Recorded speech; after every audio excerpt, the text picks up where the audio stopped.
नारायण नारायण नारायण। हरि स्मृति सर्व विपत्ति विमोक्षणात्। भगवान का स्मरण सर्व विपत्तियों का नाश करता है, सबका उपाय है, एक ही औषधि है भगवान की स्मृति। संतों को जहां भी देखोगे, जहां भी सुनोगे, जैसे भी सुनोगे, एक ही धुन है, एक ही रट है, चातक की रटनी की तरह, बस भगवान भगवान भगवान भगवान भगवान। हमारे महाराज जी के तो एक बताऊं आप लोगों को विलक्षण बातें, जीवन भर प्रवचन किया है। अब आपसे क्या बताओ, 18-19 वर्ष से प्रवचन किए, 103 वर्षों तक प्रवचन करते रहे। आयु प्रवचन के साथ ही समाप्त करी। 103 वर्षों तक लगातार सत्र चलता, सुबह शाम दोपहर तीनों सत्र में प्रवचन देते थे, अंतिम समय तक प्रवचन दिया है। वो कहा करते थे,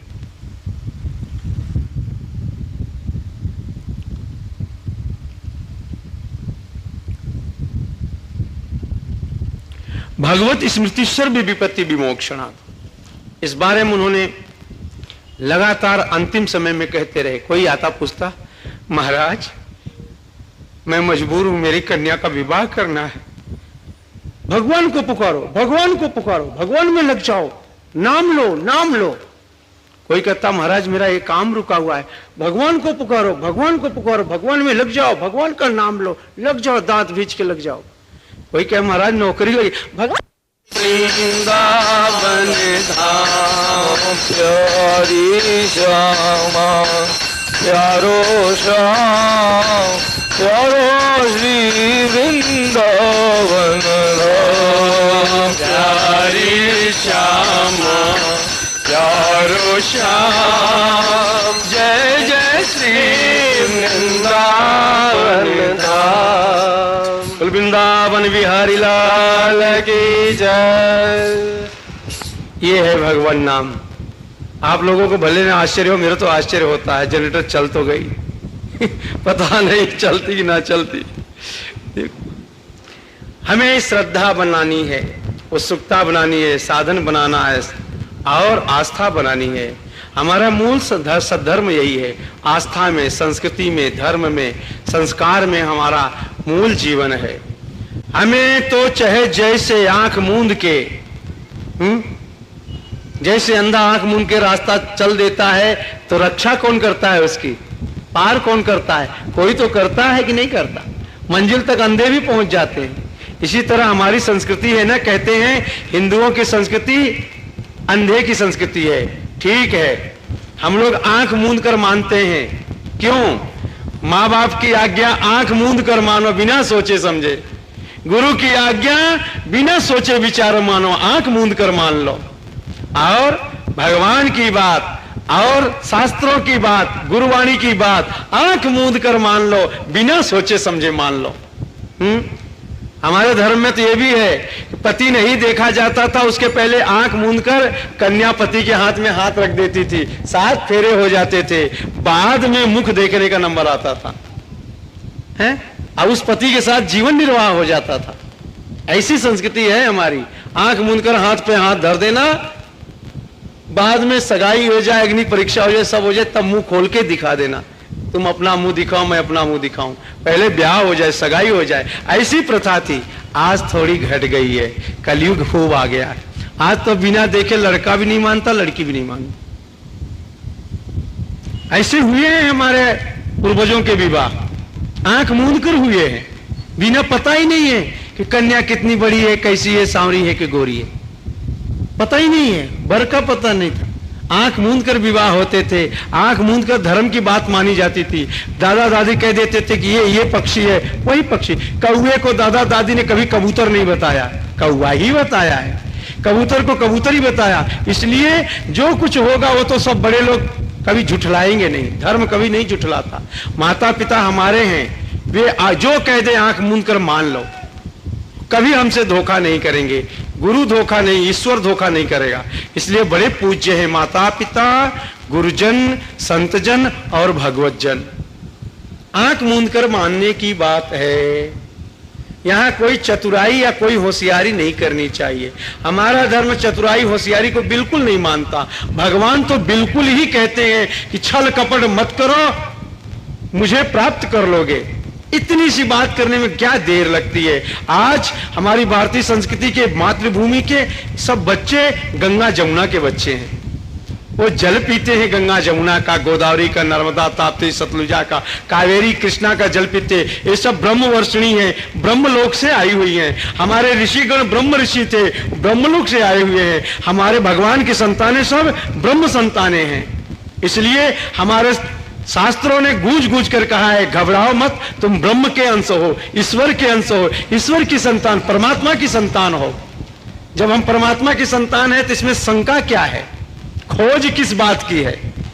अगर हमें संतों ने बता दिया, माता पिता बता दिए, शास्त्र बता दिए, तुम ईश्वर की संतान हो, परमात्मा की संतान हो, भगवान की संतान हो, भगवान ने भी कह दिया है, लिख दिया है और सुना दिया है, ममय वांसो जीव लोके जीव भूत सनातन।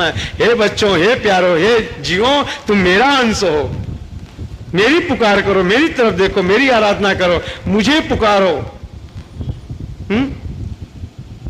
माया के बंधन को भगवान तोड़ेंगे, वो अपनी गोद ले लेते हैं। इसमें संदेह की बात क्या है। शास्त्र कहते हैं संदेह क्या, संत कहते हैं संदेह क्या, भगवान भी कहते हैं संदेह क्या। संदेह तो है ही नहीं।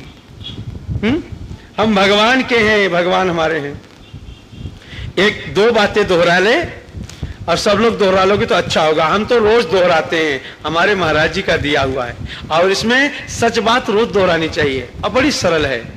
हम हैं श्री भगवान के, भगवान के, हम हैं श्री भगवान के, हम हैं श्री भगवान के, श्री भगवान हमारे, श्री भगवान हमारे, श्री भगवान हमारे, श्री भगवान अनुभव यह करते रहो, अनुभव यह करते रहो, अनुभव यह करते रहो, अनुभव यह करते रहो। नित उठ साँझ सकारे, नित उठ साँझ सकारे, नित उठ साँझ सकारे, नित उठ साँझ सकारे। हाँ, रोज कहो, सवेरे उठो ना, पहले ही प्रार्थना करो। ज्यादा कोई संस्कृति बांचने की जरूरत नहीं है, सीधे बोले सरल बात से,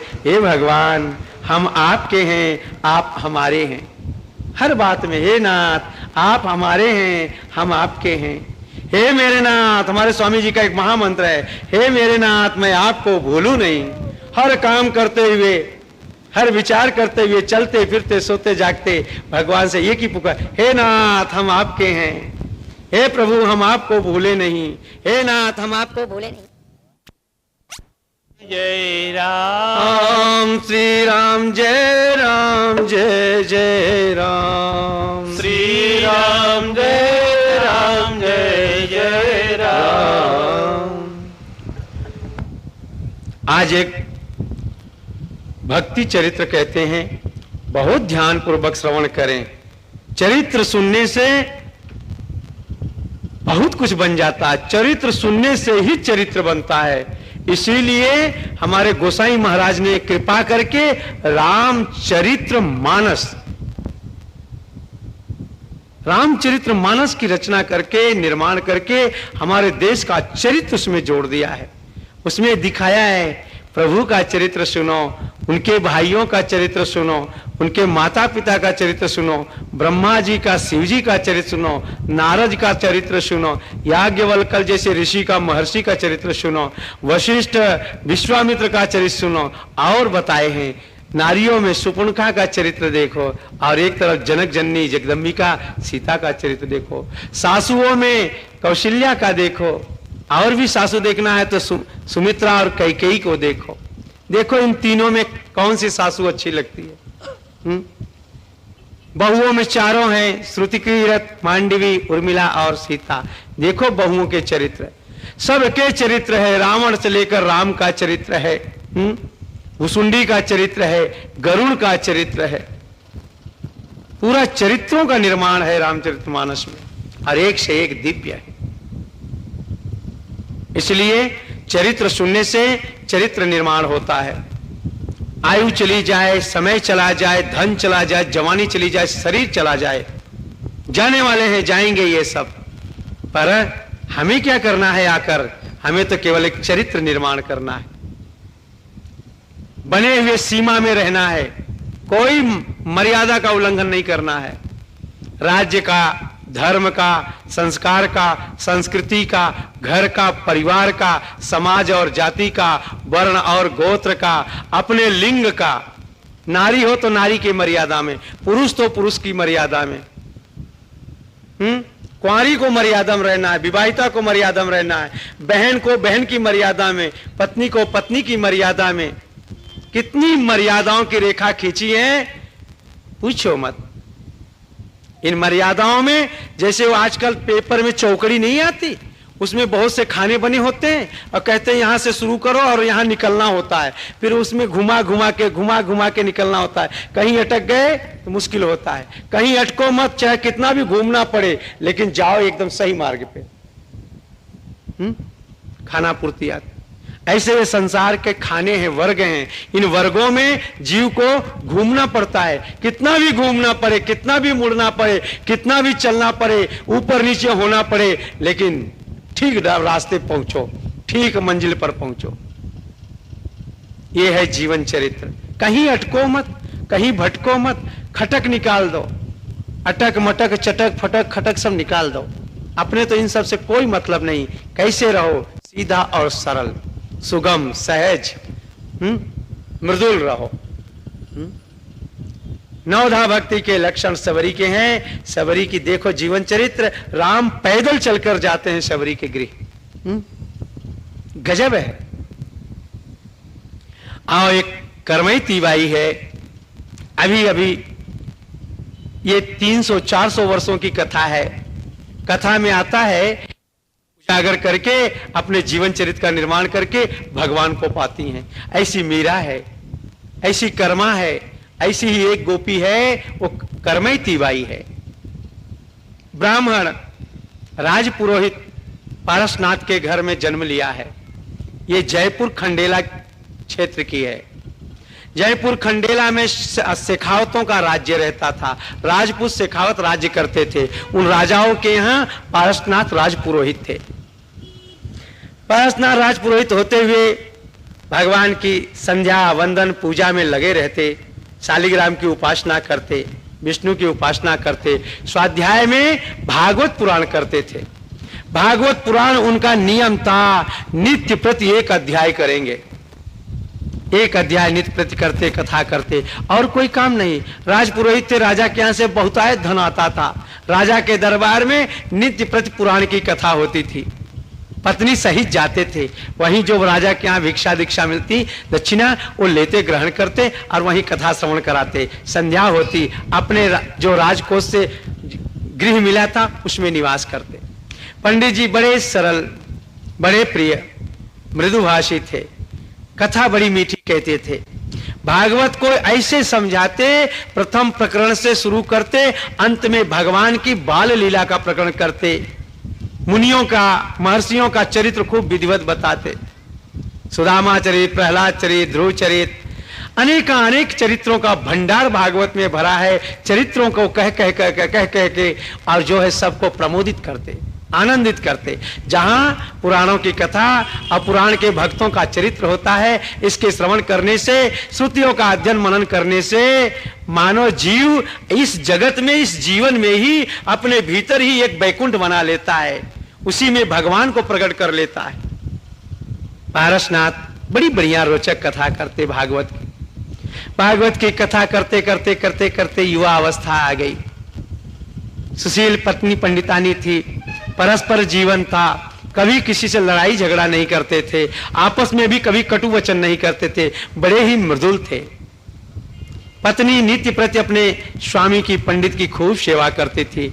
नित्य प्रति संध्या होती, चरणों को दबाती, कई बातें खोज के पूछती, रोज उसी तरह पूछती जैसे पार्वती शंकर भगवान से जब चरण दबाती, सेवा करती, तो खोद खोद के पूछती, नाथ मैंने जो चरित्र सुना था आप ये बताने की कोशिश करें कि पूर्व जन्म में क्या था, उसके और चरित्र क्या थे।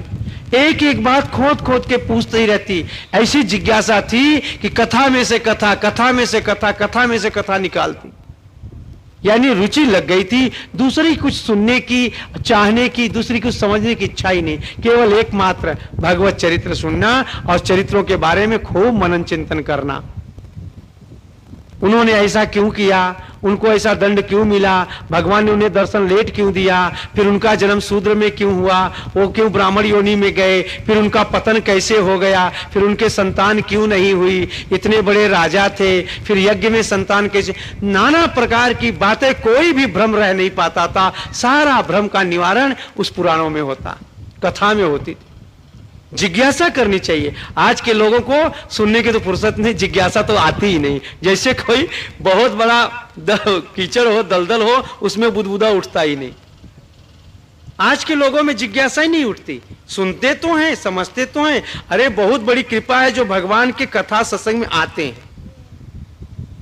यह भी भगवत कृपा है। यही सर आवत अति कठिनाई, राम कृपा बिन आई न जाई।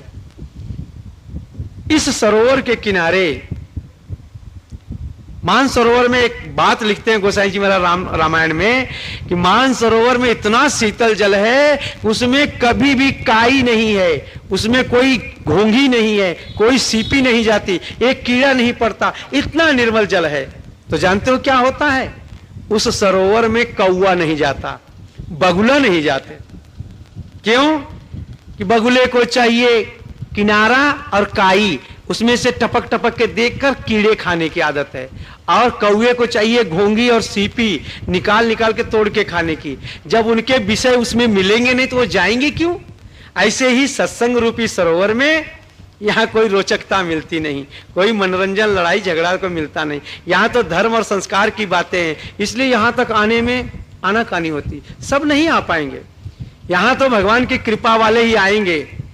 मान सरोवर में केवल हंस हंसनी जाते हैं, जो केवल नीर नीर को, छीर छीर को अलग करके ग्रहण करते हैं, नीर को छोड़ देते, छीर छीर को ले लेते हैं। ऐसे ही यहां तक जो आते हैं, एक तो भगवत कृपा वाले ही आते हैं, जो कुछ सुनते हैं, समझते हैं और मानते जानते हैं। हाँ गोविंद, ब्राह्मण दंपत्ति को भगवान की भक्ति, भजन, पूजा, उपासना, संध्या वंदन रोज नित्य प्रति करते हुए, भगवान को लाड लड़ाते हुए, ठाकुर जी से प्रार्थना करते हुए युवा अवस्था में उन्होंने कहा, हे भगवान, अब तो उम्र बीती जा रही है, खूब तुम्हारी कथा सत्संग और रोज पूजा नित्य वंदन करते हैं, भगवान मेरी पत्नी का गोद भरो। पत्नी रोज आंचल बिछाकर भगवान के सामने रोती बिलखती, प्रभु मेरे भी गोदी हरी भरी कर दो, मेरे भी आंगन में कोई किलकारियां मारे, कोई चहल पहल हो, कोई नूपुर हमारे भी आंगन में बजे, छुन छुन रुन झुन बजे, कोई तोतली बोली, कोई तोतला पक्षी मेरे भी आंगन में बोले, माँ माँ कहे, बाबा बाबा कहे, कोई गुनगुनाए, चिल्लाए, किलकारियां मारे, कभी कोई मेरे भी बालों के उलझनों में अपने हाथ डाल के खींचे, रे रे कह के मैं छुड़ाऊं। नाना प्रकार से भाव के आमोद में भरकर आंसू गिराती हुई रोज एक ही अरदास करती, भगवान कोई लाल। एक एक करके संतानें हुई है, करमैती बाई छोटी है। हाँ गोविंद, सभी बच्चे बड़े भाव से, बड़े लाड से पले, लेकिन करमैती बड़ी लाडली बिटिया हुई, मानो आहा हा अंधेरी रात में कोई चंद्रमा खिला हो, इतनी सुशील सुंदर गौर वर्ण, घुंघराले कुंचित केस थे, सुंदर उसकी वर्ण थे, बड़ी चंचल, बड़ी बोलती।